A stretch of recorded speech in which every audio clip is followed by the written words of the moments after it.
Assalamualaikum warahmatullahi wabarakatuh. Nama saya Arsuci Vidyawati, NIM 13020210297, kelas B3. Di video kali ini saya akan menjelaskan tugas evaluasi praktikum pengantar teknologi informasi. Nomor 1, sebutkan dan jelaskan beberapa jenis booting pada sistem operasi. Cold booting, menyalakan komputer dari keadaan benar-benar mati. Warm booting, menyalakan komputer dari keadaan tidak aktif seperti saat standby. Soft booting, proses booting yang dilakukan oleh sistem perangkat lunak komputer. Hard booting, proses booting yang dilakukan secara paksa dengan perangkat keras. Rebooting, proses mematikan komputer lalu menyalakan kembali hingga bisa digunakan kembali. Nomor 2, uraikan secara umum tahapan-tahapan yang terjadi pada proses booting. Pertama, menghidupkan tanda power untuk mengaktifkan komputer, maka pada saat itu keadaan memori akan kosong karena masih belum mendapatkan instruksi dari prosesor. Setelah itu, BIOS akan mengambil alih sistem sementara dan dilanjutkan dengan pengecekan seluruh atribut di dalam prosesor. Proses ini dinamakan pause, yaitu di mana proses pemeriksaan dilakukan dan booting akan terhenti apabila terdapat sebuah masalah pada salah satu komponen yang terdapat pada komputer dan akan terdapat sebuah peringatan untuk memberitahu pada saat pembootingan terdapat sebuah masalah. Selanjutnya, pencarian dan pencocokan kartu grafis agar BIOS dapat melakukan pengecekan BIOS pada ROM. Apabila semua pengecekan telah selesai, maka BIOS akan mencari sistem operasi yang telah terinstall dan menjalankannya pada memori.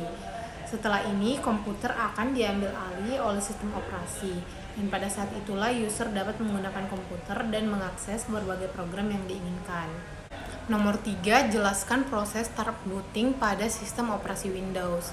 MBR Master Boot Record adalah sebuah program yang sangat kecil yang terdapat pada sektor pertama hard disk. MBR kemudian meload suatu program bernama NTLDR ke dalam memori.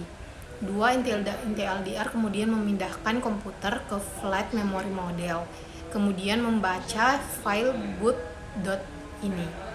Jika komputer mempunyai beberapa partisi yang bootable, NTLDR akan menggunakan informasi yang terdapat pada file boot.ini untuk menampilkan pilihan boot. Apabila hanya terinstall Windows XP saja, maka tampilan menu akan dilewati dan Windows akan meload Windows XP.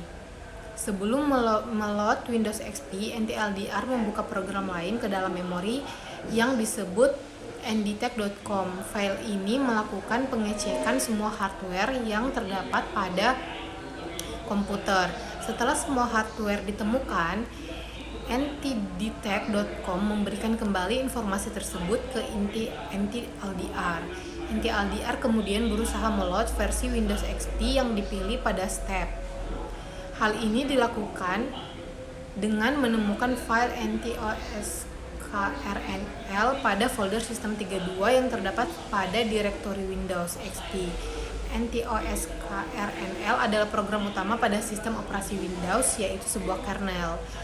NTOSKRNL kemudian menangani proses boot selanjutnya. Langkah pertama adalah meload beberapa low-level system drivers. Kemudian NTOSKRNL meload semua file-file yang dibutuhkan untuk membuat core sistem operasi Windows XP. Kemudian Windows akan memverifikasi apakah terdapat lebih dari satu konfigurasi hardware profil pada komputer. Kalau terdapat lebih dari satu hardware profil, Windows akan menampilkan menu pilihan. Tetapi apabila hanya terdapat satu profil, maka Windows akan langsung meload default profile.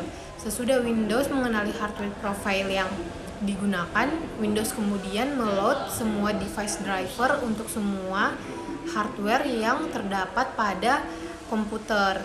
Pada saat ini, tampilan monitor menampilkan Welcome to Windows XP boot screen. Terakhir, Windows menjalankan semua service yang dijadwalkan secara otomatis. Pada saat ini, tampilan monitor menampilkan login screen. Sekian video dari saya, kurang dan lebihnya mohon dimaafkan. Wassalamualaikum warahmatullahi wabarakatuh.